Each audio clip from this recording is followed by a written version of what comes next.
All right, we're here in San Diego, California. I'm here with Brian Hershman.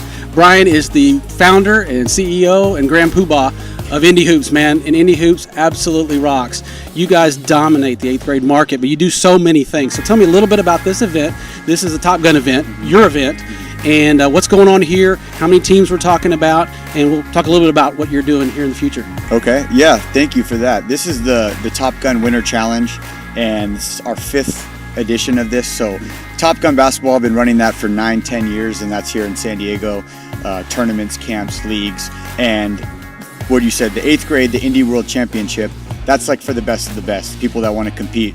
Who's the best player, who's the best team in the world, and this is a qualifier or a satellite for the Indy World. So every game, every minute has a context, it has every score, everything has a build up to something else, just like March Madness. You know, that's the feel that we want to have, but for 8th grade. So just give a fun experience.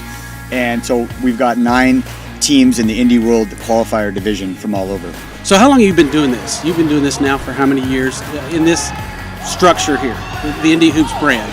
Indihoops just went into its 5th year. Top Gun has been 10 years. So this is our 3rd year of the Indy World Championship, and we've took it.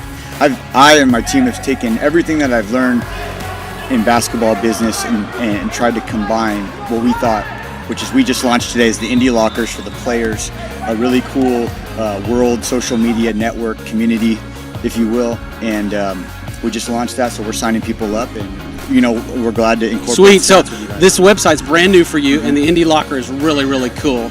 We got a chance to have a sneak peek of it. We're really excited about that. So this is kind of an earmark of what you're about. You've tried to do quality events, give them top-notch technology, and give just a step up in terms of the experience. Talk a little bit about your philosophy about your product you're offering to this community.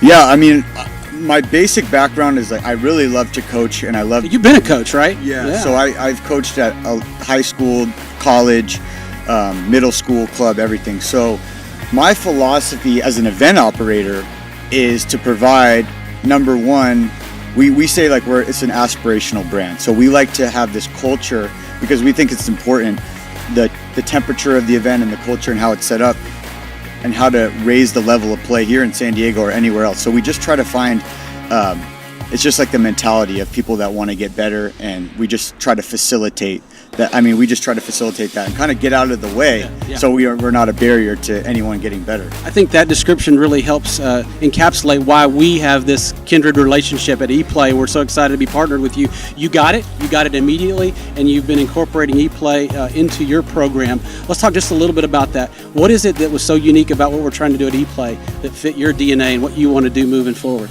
Well, like I told you last night, I dreamt you guys up. I was like, that's kind of creepy. It was, yeah. But in my dream, I was just like, how do we get stats? Many years ago, how are we gonna get?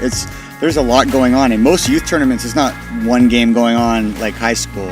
There's like 4, 5, 6. So we're like, okay, so we're just waiting for someone to bring it. First, it was on an iPad, and so now it's on a cell phone. So now we can train up our scorekeepers to do it, and we want stats to be, valid stats. So and not get rid of the subjectivity of just making this player's better than the other. I mean, that when I was in business school, I was doing an accounting class. The guy, I'll never forget this one thing. He said, always analyze quantitatively first, then qualitative. And he was this CFO. He's like, and I'll never forget that. So it's like, yes, I'm a qualitative guy, but he said, start with the numbers and the data first, and then make your qualitative decisions. So we don't have anything like that at all. And it's crazy, but now and you're starting to see the reaction from the players and the parents. If you had one last thing to say to those that aren't involved in your organization, aren't involved in kind of this movement or this revolution, what would you tell them is the value that you bring, and that products like Eplay and programs like this bring to this marketplace and this experience? I think in other sports kind of had some things like this, but if we have a one-sentence mission, one of them is using cutting-edge technology to make the experience for youth basketball better. And whenever we see someone transforming from this old paradigm and old school, I light up, and I try to find out more about it. So this is a perfect partnership, and if we can have stats on, who doesn't love stats? I mean, the first thing when I played, it's like how many points you scored. That it's so. Well, one thing I'd be remiss without talking about really the reach right now. You guys are in most of the markets in the South, and you'll continue to go up there. You're in how many states right now as far as your brand goes? I mean, it's probably half the country at least, and we're looking forward to the growth down in Texas. We'll be coming down here in a couple of weeks. We'll be hitting San Antonio and Austin and Houston and that area. So we're looking forward to that. Man, pleasure. Yeah, we're just proud to be associated with you guys. You're doing a great job. We're looking forward to what the future's going to be. So check out Indihoops. Go to their website and be sure and go on social media and check out Indihoops. Thank you.